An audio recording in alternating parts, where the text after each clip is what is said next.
달려오셨어요? 힘들어요.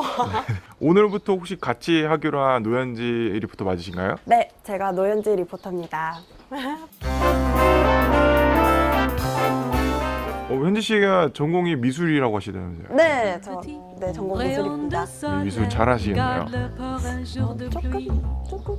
제가 열심히 오늘 가는 곳을 그려왔어요.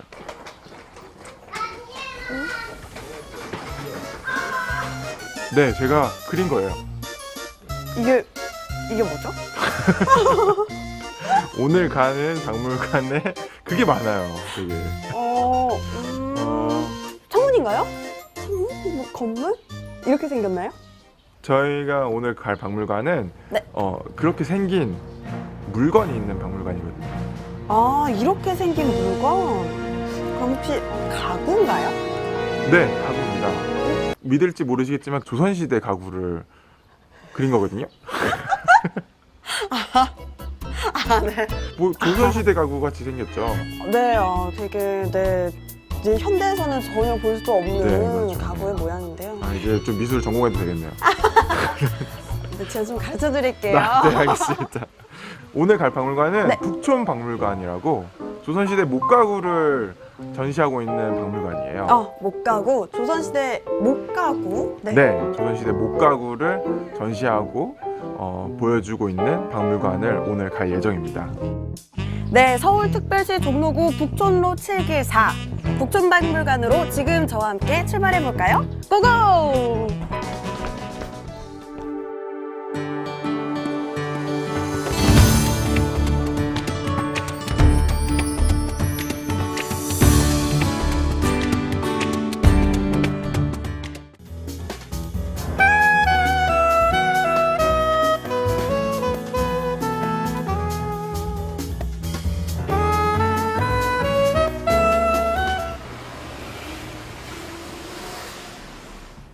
안녕하세요.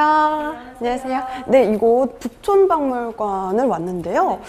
이 북촌박물관은 어떤 게 전시되어 있고 또 어떤 박물관인가요? 네, 북촌박물관은 북촌의 중심부에 위치해 있고요. 네. 저희는 이제 조선시대의 목가구랑 고미술품을 전시함으로써 우리의 문화를 재조명하고자 설립되었습니다.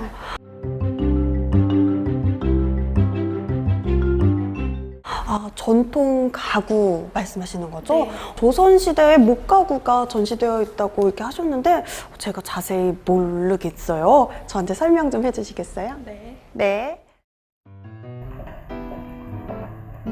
굉장히 화려하고 되게 단단하고 커요. 이거는 어떤 가구인가요? 이 가구들은 안방의 주된 가구인 장과 농이고요. 네. 안방 같은 경우에는 여인들이 거처하던 공간이기 때문에 화사하고 따뜻한 것이 특징이에요. 장과 농. 그럼 장과 농의 차이는 무엇인가요? 외양상 보기에는 별로 차이가 없죠. 네. 근데 우측에 보시면 이렇게 농처럼 분리가 가능한 것을 농이라고 하고요. 좌측에 보시면 장 같은 경우에는 이렇게 측면이 한 판으로 되어 있어요. 이런 걸 장이라고 부릅니다.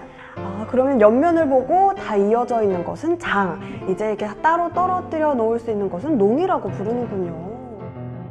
근데 이렇게 장농, 제가 되게 많이 듣던 말인데 요즘에는 이렇게 장과 농 이렇게 따로 하지 않고 장농이라고 많이 부르는 것 같아요. 네, 바로 이 장과 농을 합쳐서 부르는 말이 장농이고요. 이 농 같은 경우에는 원래 바군이라는 뜻을 가지고 있습니다. 보시다시피 이렇게 운반과 관리에 편리하기 때문에 농이라는 이름이 붙었고요. 네. 그걸 요즘에 이제 장농이라고 부르게 된 거죠. 그러면 요즘에는 이렇게 붙어 있는 형태가 이제 장농이 된 네. 거군요. 그리고 이제 겉면에 보시면 수복 강령이라고 써져 있는데 네. 조선시대 때는 이렇게 가족들의 건강이나 장수를 기원하는 길상문을 많이 장식했어요. 건강과 장수를 기원하는 단어를 이렇게 또 가구에다가도 넣어놨군요. 네, 이 가구는 문갑이라는 가구인데요. 네. 용도는 안에 중요한 기물들을 넣어두거나 문방용품들을 넣어두는 데 사용을 했습니다. 그리고 윗면에는 그 필통이라든지 도자기 같은 것을 진열하는 역할도 했고요. 보시다시피 굉장히 폭이 좁고 네. 이제 높이가 낮은 것을 보실 수가 있는데요. 이거는 거의 뒷마당으로 통하는 문 아래에 설치가 되거나 아니면 방의 측 벽면에 놓아졌기 때문에 이렇게 규모가 작게 만들어졌습니다. 문갑의 경우에는 네. 사랑방에서도 사용을 했고요. 네. 안방에서도 사용을 했는데 이렇게 조금 여성적인 취향을 보이는 걸 안방용 문갑으로 구분을 하고요. 네. 보시다시피 두 개가 세트로 되어 있죠. 네. 이런 걸 쌍문갑이라고 하고 쌍문갑. 하나로 구성된 것을 단문갑이라고 합니다. 하 기사님, 근데 이 가구는 조금 뭔가 제가 익숙하게 생긴 것 같아요. 예, 요즘에 옷장과 굉장히 비슷하게 생겼는데요. 네. 내부에는 횃대라는 긴 막대가 설치되어 있어서 그 두루마기라든지 긴 치마를 접어서 걸쳐둘 수 있게 되어 있습니다. 아, 걸쳐서 이제 보관을 할 수 있는 옷장 같은 거군요. 근데 여기는 되게 모양이 굉장히 화려한데요? 네, 굉장히 아름다운 문양이 장식이 되어 있는데요. 네. 이건 당초문이라고 하고요. 식물의 줄기라든지 덩굴을 형상화한 문양이에요. 장수를 상징해서 조선시대 때 문양으로 굉장히 사랑받았던 그런 문양입니다. 아, 장수를 상징하는 이런 덩굴을 이제 이렇게 가구에다가 정말 옷장이랑 비슷하게 생겼습니다. 서랍도 예쁘고 또 모양도 또 장수를 상징하고. 이 가구는 조금 장식이 더 많은 것 같아요. 네, 이 장은 전주장이라고 하는데요. 마찬가지로 옷을 보관할 때 사용을 했어요. 전라북도나 충청도 지방에서 많이 사용되었고 특히 전주 지방에서 많이 생산이 돼서 전주장이라는 이름을 가지고 있어요. 이제 상단에 보시면 여닫이 문 형태로 장의 형태로 되어 있고요. 하단에 보시면 이따가 설명을 해드리겠지만 반닫이라고 해서 앞으로 열 수 있게 되어 있습니다. 그리고 이제 상단의 문 같은 경우에는 떼어낼 수도 있어서 수납도 굉장히 효율적이에요. 수납도 효율적인 전주에서 나오고 전주에서 많이 사용했던 전주장. 그러면 다른 형태의 가구들도 좀 볼까요? 네. 반닫이를 보여드릴 텐데요. 네. 이 반닫이 같은 경우에는 앞이 반이 열리고 닫힌다고 해서 반닫이라는 이름을 가지고 있어요. 보시다시피 이 반닫이는 폭이 굉장히 좁고 높이가 높죠. 네. 그리고 이 위에 공간이 있어서 그 이불이라든지 도자기 등을 올려서 수납도 가능했어요. 아, 이불과 도자기를 위해 넣을 수도 있고 다양한 걸 수납할 수 있는 이런 반닫이. 그리고 아무래도 서민들은 장이나 농을 소유하기가 조금 어려운 면이 있었는데 이 반닫이 같은 경우에는 신분 고하를 막론하고 전 계층에서 굉장히 애용되던 가구예요.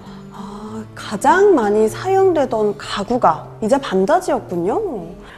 하 기사님, 근데 얘는요, 나무 모양이 좀 특이한 것 같아요. 네, 이 나무는 용목이라고 하는데요. 보통 느티나무 뿌리 부분이나 옹이 부분을 켜서 얻은 무늬예요. 그런데 이 무늬 같은 경우에는 켜는 방향이나 방식에 따라서도 굉장히 다르기 때문에 그 목수분들이 하루 전날 기도를 하고 잘 정도로 굉장히 얻기 힘든 귀한 목재라고 해요. 자세히 보시면 용무늬를 보실 수가 있을 거예요. 네, 이렇게 회오리 치는 게, 와, 진짜 신기한데요? 너무 아름답죠? 네, 신기합니다. 그럼 이 나무가 하나인 건가요? 네. 그럼 굉장히 나무가 클 것 같은데 오늘 얼마나 된 나무로 주로 사용해요? 이 정도의 판재를 얻기 위해서는 아무래도 100년 이상 된 아주 큰 느티나무를 켜야 이 정도 목재를 얻을 수가 있어요. 와, 100년 이상 된 나무, 이거 보통 분이 쓰신 게 아닌 것 같은데요? 아무래도 굉장히 가치 있는 반닫이라고 할 수가 있죠. 네, 정말 신기하고 예쁘고 또 참 대단하다는 생각이 드는 그런 가구입니다. 하 기사님, 이제 제가 가구를 조금 봤잖아요? 이거는 왠지 책꽂이 같습니다. 책꽂이 맞죠? 이거는 부엌 가구고요. 찬장이라고 해요. 찬장이요. 네. 부엌에서 이런 가구가 쓰였군요. 이 찬장 같은 경우에는 유기 그릇이나 자기 그릇들을 겹겹이 쌓아두었기 때문에 무거운 하중을 잘 버틸 수 있는 나무 판재를 사용을 했어요. 그리고 여기 이제 보시면 문도 달렸는데 이 안에는 음식도 보관을 했기 때문에 굉장히 튼튼하고 안전하게 만들어졌어요. 음식도 보관하고 또 그릇까지 보관할 수 있는 부엌 가구, 부엌에도 이렇게 가구가 쓰였군요. 그릇을 이렇게 올려놓으신다고 하셨는데 설거지를 하거나 뭐 그럴 때 보면 물기가 되게 많이 생겼잖아요. 나무와 물은 되게 안 좋다고 이렇게 나무를 갈라지게 한다고 알고 있는데 그건 어떻게? 그렇기 때문에 습기에 강한 느티나무나 소나무를 많이 사용을 했고요. 느티나무. 아무래도 부엌 가구다 보니까 습기가 많아서 뒤틀리지 않는 그런 나무들을 사용을 했어요. 가구에 따라서 굉장히 다양한 나무가 쓰였네요. 이쪽에 보시면 비슷한 형태의 찬탁이라는 가구가 있는데요. 이 상층과 하층에는 그릇을 쌓아서 보관을 할 수 있었고요. 아까 보신 것처럼 이제 미닫이문이 있어서 음식도 보관을 할 수가 있었어요. 네, 굉장히 투박한 느낌인데 소나무로 짜여져서 굉장히 튼튼하고 안전한 가구였어요. 찬탁과 찬장, 이 두 개의 차이점은 혹시 뭔가요? 보시면 아무래도 탁자의 모습을 닮아서 찬탁이라고 하고요. 우측에 보시면 이 면의 분할들이 장의 모습 닮아서 찬장이라고 해요. 찬탁과 찬장은 이제 어떻게 생겼냐에 따라서 이름이 이렇게 달라지는군요. 이 가구는 뒤주라는 가구인데요. 뒤주요. 많이 들어보셨죠? 네, 뒤주. 이거 사도세자가 갇혀 있었던. 많이들 그걸 물어보세요. 하지만 이거의 원래 용도는 쌀을 보관하는 거고요. 보시다시피 굉장히 투박한데 소나무로 짜여졌어요. 왜냐하면 쌀을 보관하기 때문에 해충이나 쥐의 피해를 막기 위해서 아주 단단한 소나무로 만들어졌어요. 부엌 가구는 보통 이렇게 소나무로 많이 만들어졌네요. 그리고 보시면 다리가 굉장히 높은데 이것 또한 쥐나 해충의 피해를 이제 막기 위해서 다리를 높였어요. 그거를 막으려고 이제 이렇게 높이 올렸군요. 그리고 뒤주의 경우에는 보통 사실은 여기가 뚫려져 있는 경우가 많아요. 근데 저희가 지금 전시하고 있는 뒤주는 위층이랑 아래층이 분리가 되어 있고요. 여기 위층에는 이제 쌀을 보관할 수 있게 되어 있고 아래층에는 그릇이라든지 잡곡을 보관할 수 있게 되어 있어요.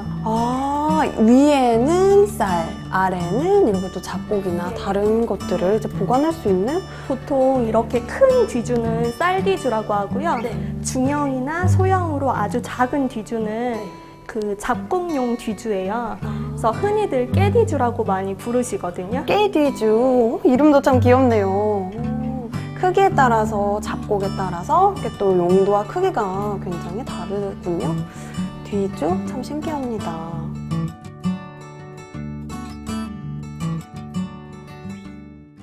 네, 이렇게 하교사님과 이렇게 북촌박물관에 전시되어 있는 조선시대 목가구들을 하나씩 살펴봤는데요. 그러면 이렇게 조선시대 목가구의 공통적인 특징은 무엇인가요? 아무래도 우리나라는 지형이 남북으로 길게 뻗어 있고 나무 종류가 굉장히 많고 사계절이 뚜렷하기 때문에 나이테가 뚜렷한 것들이 많아요. 그렇기 때문에 우리나라 목가구는 따로 칠이나 장식을 하기보다는 아름다운 나뭇결을 이용해서 자연미를 살린 것들이 많고요. 골재에 흠을 내서 그 짜임과 이음으로 만든 것들이 많아요. 짜임과 이음, 그리고 자연의 아름다움을 이제 조선시대 우리 선조들은 가구에 많이 접목을 시켰는데, 그럼 여기 이렇게 북촌박물관에 전시되어 있는 목가구들은 얼마나 된 건가요? 우리나라 목가구 같은 경우에는 16세기 이후 임진왜란 이후에 많이 소실되었어요. 그래서 안타깝게도 현재 보시는 가구들은 거의 다 18세기 이후라고 보시면 되세요.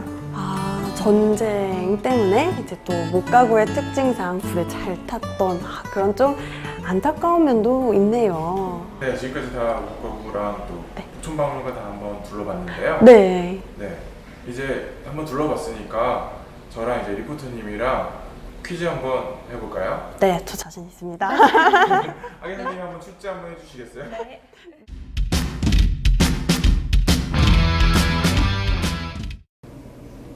중요한 기물이나 문방용품을 보관하면서 진열대 역할까지 겸한 이 가구는 네, 뭐 하세요, 네, 하세요, 네, 하세요, 네. 하세요, 하세요, 하세요. 네. 정답! 문갑! 아쉽네요. 안에는 긴 막대 모양의 횃대가 있고 긴 치마나 정답! 의거리장!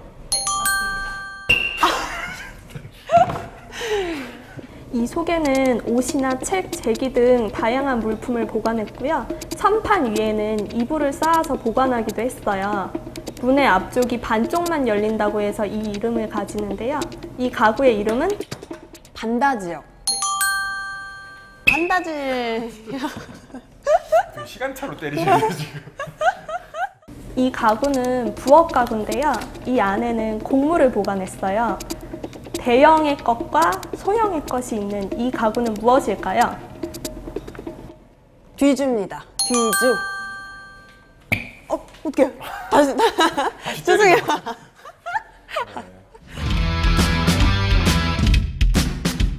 마지막 문제 내주시죠. 네.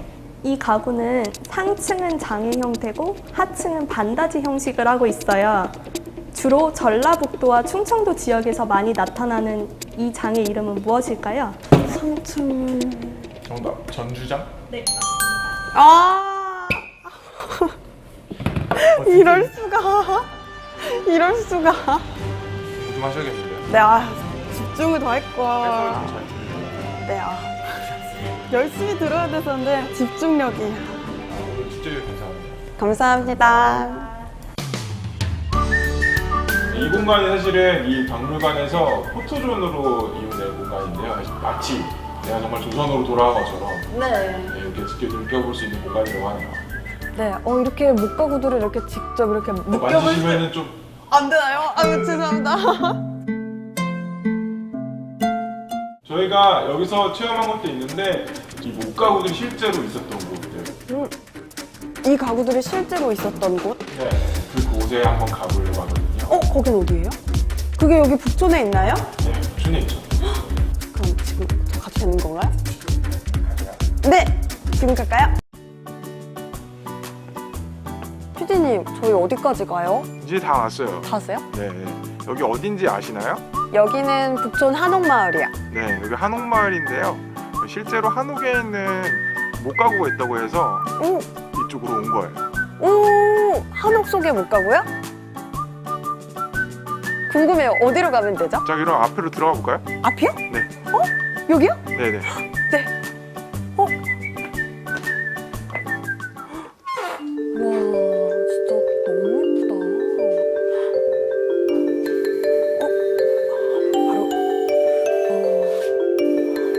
네, 이곳은 지금 실제로 한옥 게스트하우스를 쓰는 곳인데요. 네. 저희가 오늘 목가구를 봤잖아요. 네. 그래서 목가구를 실제로 사용하고 있다고 해서 여기 한번 와봤습니다.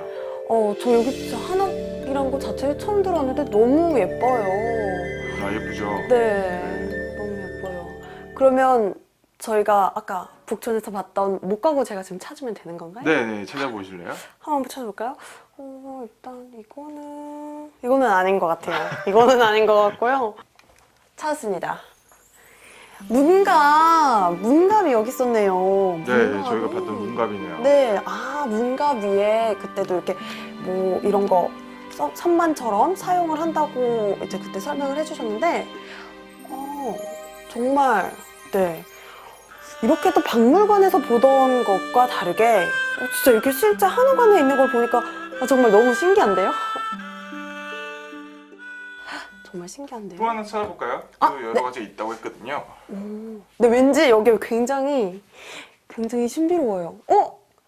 여기는 방인데요. 바로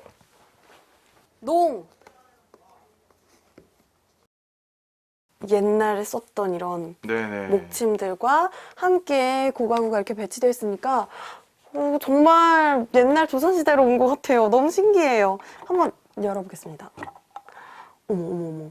이렇게 뭔가 이렇게 수납할 수 있는 곳이라고 이제 설명을 해주셨는데, 박물관에서 설명해 주셨는데, 여기 진짜 많이 들어있어요. 수납하기 좋게. 또 실제로 이 안의 공간을 볼 수 있어서 정말 좋네요. 뭐 2개밖에 없긴 했지만 어쨌든 둘러보니까 어떠세요? 이게 박물관에서 보던 것과는 다르게 좀 이 한옥과 함께 있으니까 이 가구의 분위기가 한옥과 정말 딱 잘 어울리는 것 같아요. 여러분, 북촌하면 가장 먼저 떠오르는 거 한옥마을이죠?